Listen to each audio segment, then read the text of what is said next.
What if the greatest answers to your life are not found in grand achievements, but in the deepest silences? There is an innate search within us, a thirst for something that the noise of the world seems never to satisfy. It's a restlessness that manifests in different ways, in inexplicable boredom, in growing anxiety, in the feeling that a crucial piece is missing to complete the puzzle of existence. We try to fill this void with consumption, distractions, or external validation, but deep down, we know that fulfillment doesn't come from the outside in. It springs from a sacred space that resides within each of us.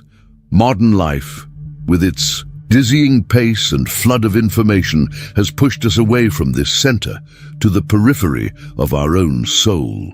We are so busy doing that we've forgotten how to be. Imagine an ancient temple built millennia ago, where every stone, every sculpture, every shadow, and every ray of light was placed with sacred intention. People came to this temple not to find ready-made answers, but to discover a space where the soul could express itself and truth could reveal itself. The path to this temple was not marked by signs or GPS. It was an inner journey, guided by intuition and stillness. And upon entering, the first thing felt was silence. A profound silence that wasn't the absence of sound, but the presence of everything. This is the silence that meditation invites us to inhabit. It's not a technique to stop thinking, but an art of observing thoughts, detaching from the incessant flow of the mind and reconnecting with the vast consciousness that lies behind it. Think of the great sages and spiritual masters of all ages. Buddha, for example, attained enlightenment under the Bodhi tree through deep meditation. He wasn't seeking an external God or a magical revelation. He was diving into his own nature, unveiling the illusions of the mind and discovering the truth inherent in existence. Jesus often retreated to the desert to pray, seeking an intimate connection with the source of all life, aligning his will with the divine. Saint Francis of Assisi found divinity in all creation, in every animal, in every flower, expressing a gratitude that overflowed from his being and manifested in his simple, fulfilled life. Though their approaches differed, the core of their practices was the same, cultivating a deep connection with the higher self, the sacred, and the web of life. Meditation is the act of pausing, breathing, and bringing attention to the present moment. In the fast-paced rhythm of our daily lives, we are constantly bombarded by external and internal stimuli. Our mind jumps from the past to the future, from regret to anxiety. This fragmentation of attention prevents us from experiencing life in its fullness.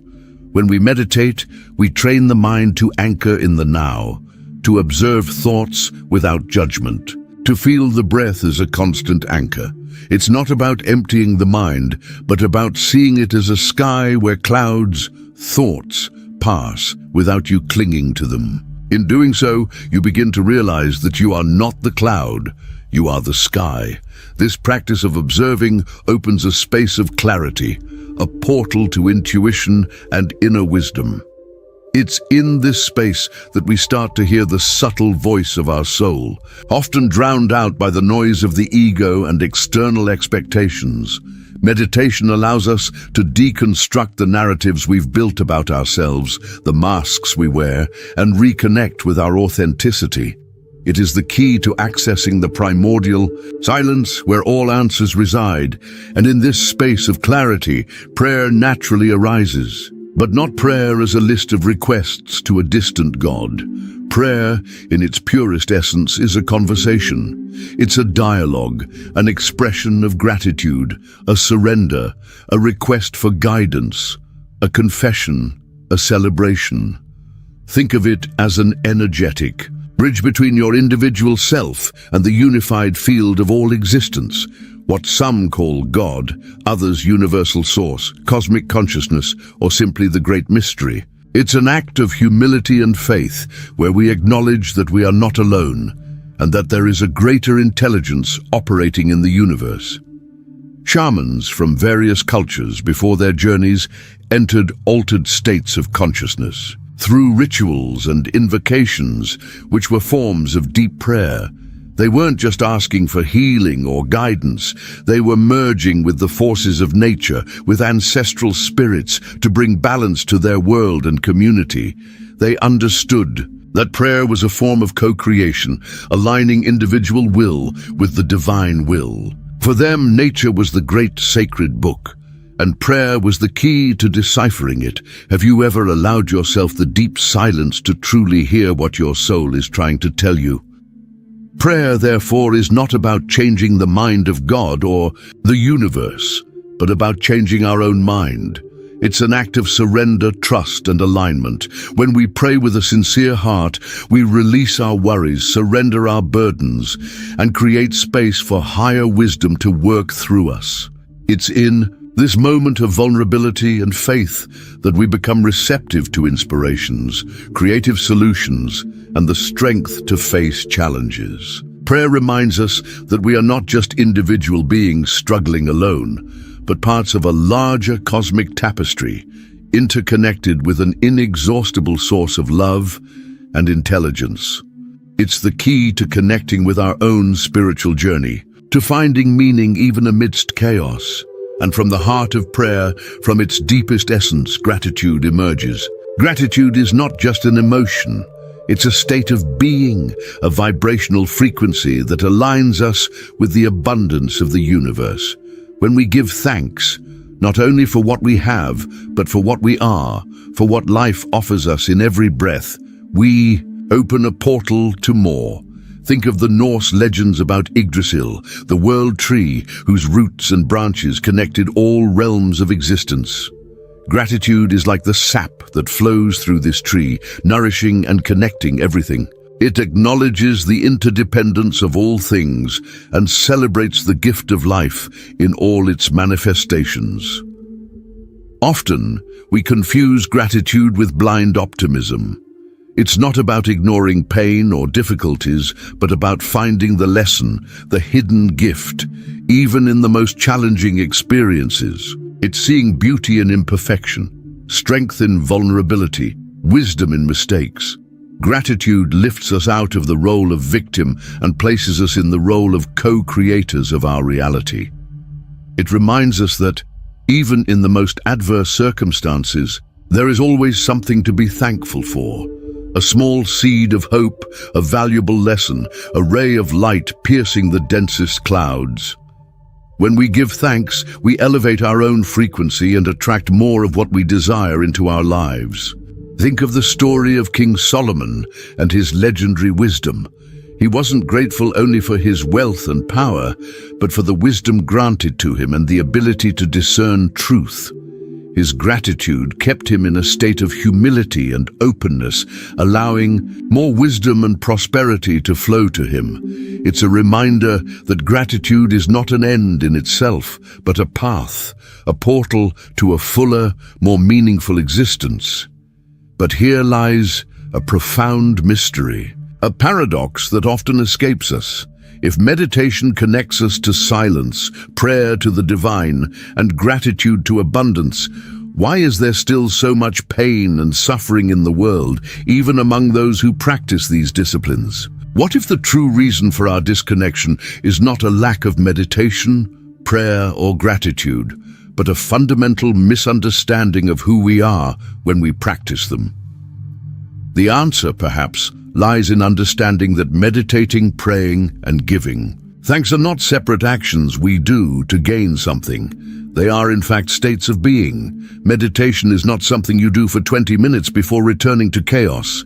It's a consciousness you strive to maintain throughout the day, a state of presence. Prayer is not a request you make and then wait for. It's an ongoing conversation, an alignment with the divine in every breath. And gratitude is not a list of things to thank for before bed. It's a lens through which you see the world, an attitude that permeates every moment. Modern psychology, through concepts like positive psychology, reaffirms the importance of these practices. It shows us that meditation, mindfulness, reduces stress, improves cognition, and enhances emotional well-being. Prayer, even without a specific religious lens, offers comfort, purpose, and a sense of community, if practiced collectively. And gratitude is linked to higher levels of happiness, resilience, and physical health. But the real insight is that the deepest benefits arise when these practices become an extension of who we are, not just something we do. What does your soul truly yearn for when you seek silence, the divine, and abundance? Is it merely external results, or a deeper transformation of your own being? The mystery deepens when we realize that true spiritual mastery lies not in doing more, but in being more. It's not about meditating for hours, praying for days, or giving thanks endlessly if these actions aren't rooted in genuine inner change. The question is not about quantity, but the quality of your presence in each of these practices. Think of the Zen gardener. He doesn't worry about making the flowers grow. He focuses on preparing the soil, watering the seed, ensuring light, and removing weeds. The flower then grows on its own, because it is its nature. Similarly, when we prepare the soil of our consciousness through meditation, prayer, and gratitude as states of being, we create the ideal conditions for our essence to flourish. We don't need to force fulfillment. It emerges naturally when we remove the obstacles. True meditation, then, is a state of alert and receptive consciousness that we can carry into our daily lives. It's the ability to observe without reacting, to breathe deeply in the midst of a challenge, to find the center even when the world seems to crumble. It's not something done only on a mat. It's the art of living with presence. It's being fully present in the bank line, in a conversation, with a friend, in preparing a meal. And this presence is a portal to intuition, creativity, and peace, because it aligns us with the flow of life, not against it. And prayer? It ceases to be a monologue of requests and becomes a constant dialogue with the sacred, a fine-tuning with the universal intelligence that permeates everything. It's realizing that every inhalation is a prayer, every exhalation a surrender. It's recognizing the sacred in the ordinary, the divine presence in every moment, every person, every tree leaf. It's a wordless conversation, a communion of hearts, a feeling of being part of something infinitely greater and more loving than the individual mind can comprehend.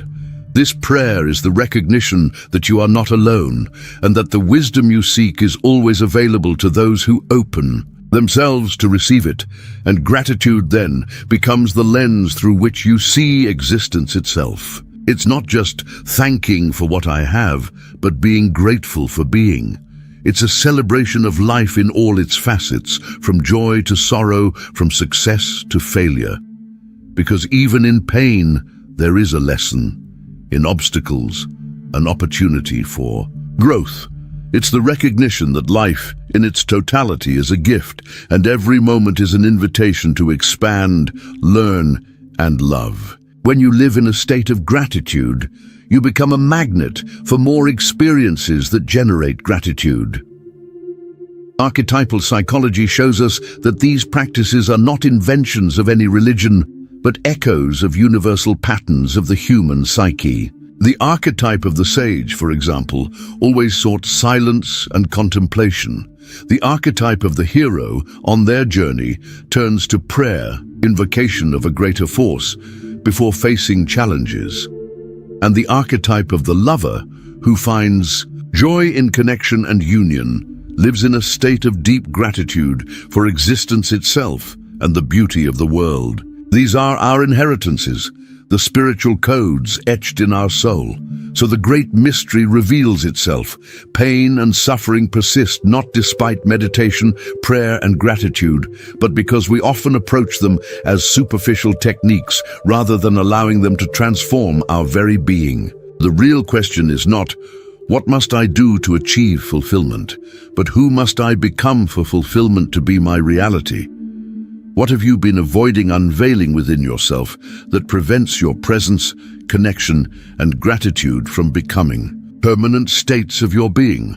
Are you ready to transcend doing and dive into being to experience the fulfillment your soul craves? The final revelation is that meditating, praying, and giving thanks are not tools you use to gain something external.